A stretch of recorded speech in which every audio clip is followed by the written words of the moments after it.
Hi everyone, it's Annalisa and welcome back to my channel.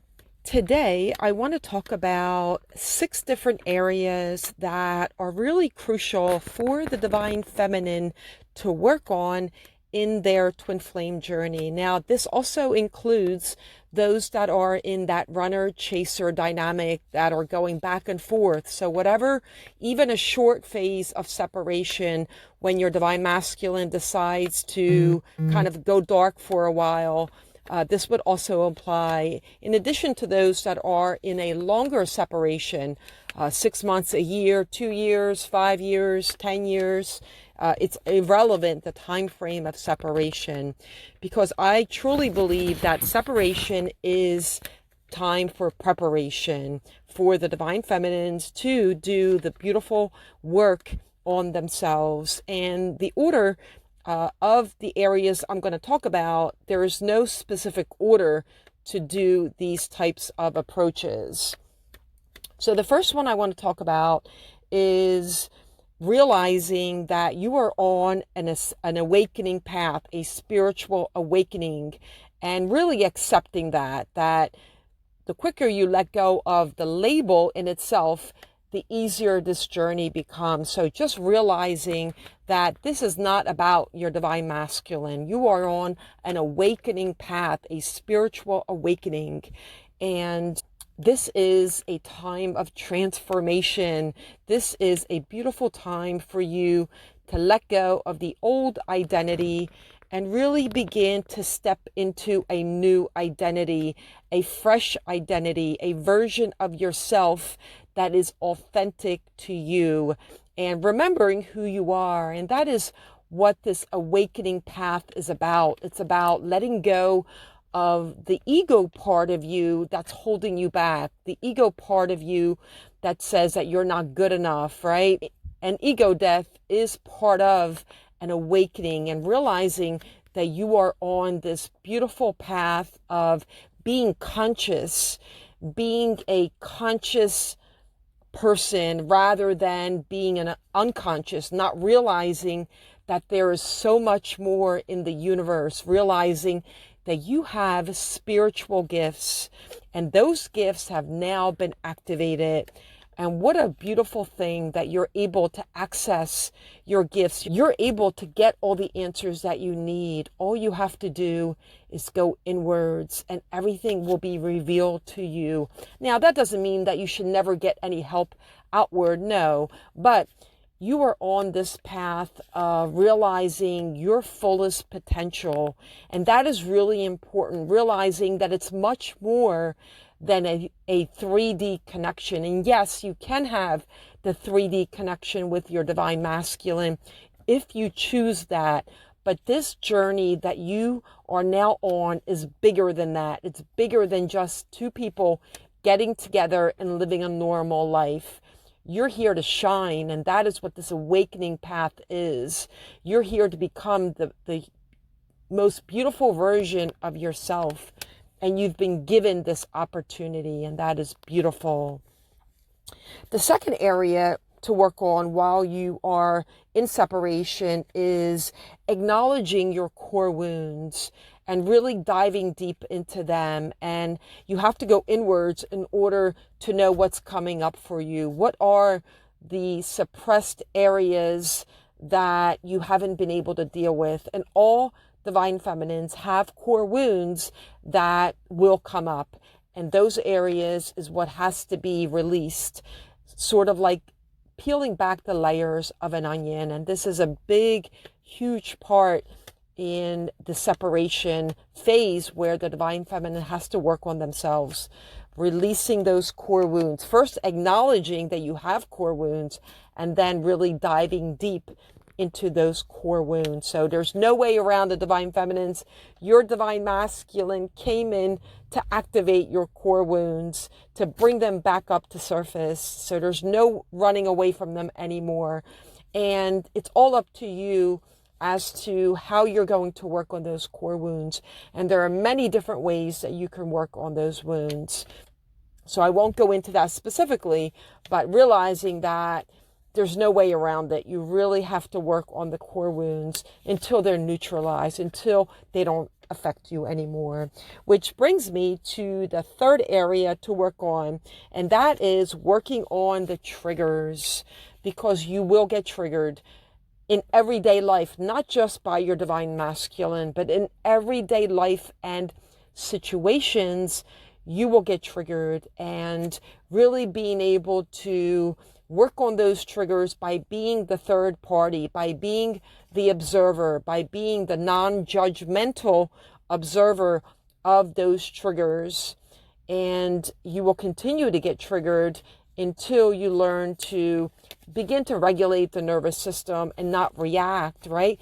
And that's all part of that healing work, that shadow work that has to get done in this connection with your divine masculine. Whatever terminology that you want to use, healing, inner work, shadow work. I know there's a lot of different terminology that we can use, but really working with triggers is going to be ideal during the separation phase. And triggers can have a coworker from work can trigger you and set you off in a negative state of being. And that is because you've been triggered. So why have you been triggered? What is coming up for you? This is really important to work on. And then the fourth phase would be detoxing the energy. So really thinking about all those areas that are keeping you stuck in the mind. What areas are you thinking about regarding your divine masculine that you have to detox that energy? And this can be challenging for many, because I often hear this a lot, even when I do my coaching. I can't get them out of my head, right? And that is what you have to learn. That's energetically pushing. So you want to learn how to detox the energy, letting go of being in the story, letting go of the past that keeps you trapped in the story. What are some things that you can do? You can use mindfulness and using your senses, being present, right? Being in the present moment, coming back to the present, going out in nature. These are all some things that you can do to detox the energy. But first you have to realize where you are pushing energy. That is part of realizing where you're pushing. So now you can begin to let go of that energy. So detoxing the energy is going to be really, really important. So you're not pushing onto them, or finding ways where you can stay in the story of your divine masculine, especially the part that is keeping you in obsessive thoughts. That's what you want to get out of. It's okay to think about your divine masculine here and there, because they are part of you, right? We know that they are part of your soul. So you're going to think about them. There's no question about that. They're going to come to your mind, but it's about letting go of the thoughts that keep you stuck, where you're ruminating over and over and over. And you're wasting a lot of time and energy on past thoughts. That's what we want to work on. Number 5 would be increasing your self-concept. This is huge in this awakening path that you are on. The letting go of, I'm not good enough. When are they going to come back? I need to have them back with me. I can never date someone else, right? This is all part of self-concept work, really, truly beginning to love yourself. And this is a huge part for divine feminines. This was a part that I really had to work on myself, that whole self-love concept. Because it really does come down to self-love. Because when you self-love, when you feel worthy, then you're not worried about, you're not thinking about your divine masculine, you're not obsessing about your divine masculine, you're not chasing them, right? Just your whole self-concept about yourself is going to be an important area to really begin working on. And this takes time. This doesn't just happen in a week, right? You can work on self-concept in many different ways. Affirmations is one way. Journaling is another. Visualizing is another. So there are many ways that we can work on when it comes to improving your self-concept, realizing that you are beautiful, you are pure and whole and complete.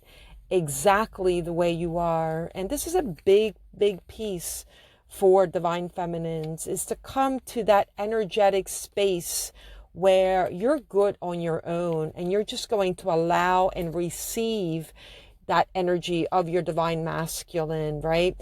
To really begin balancing both of your divine feminine and your divine masculine energies. Because we know that the divine feminine often works out of their divine masculine energies. So they have to learn to balance the divine feminine. And a lot of this is that self-concept work. And then the sixth phase, or the sixth area, is surrendering and giving it back up to your creator, the divine source, whichever terminology you resonate with, but surrendering, letting go, and knowing that when you are doing all of this inner work, that you have so much trust, so much faith in your creator, that you know that everything is going to work out exactly the way it is meant to. There is nothing that you can lose because you surrender. You know that you are being guided every step of the way, and you are exactly where you're meant to be. There is no lost time. There is no regrets. You surrender it all to the universe. And that is a wonderful state of being, is surrendering. It's a beautiful place to be when you can say, I surrender. I can live my life and work every day to align more and more to my soul, aligning back to my soul, because I'm doing all the inner work. And you can surrender knowing that the universe has got you. The universe is protecting you, and the universe will bring to you your divine masculine, whoever that is, and whenever the right time is. And this is an important part of really letting go. There's no need to chase any longer. There's no need to hope and want. It's about letting go and just really working on the first 5 steps. Now, I'm sure I can break this down even more, but these are 6 different general areas for the divine feminines to really work on, to really acknowledge and have awareness that these are areas during separation time to work on, because that is when you work on yourself, right? You can't work on yourself and neutralize the energy when you're running back and forth with your divine masculine and you're not really reaching that union phase, right? You want to do this while you're in separation, and you might be working towards union, but these areas are always going to be areas that are going to come up for you. So these are areas that is part of your path. And the more work that you do on these 6 areas, the easier this journey becomes. If you would like more help, then I do have a website, inthehiddenkingdom.com. I'm sending you all so much love.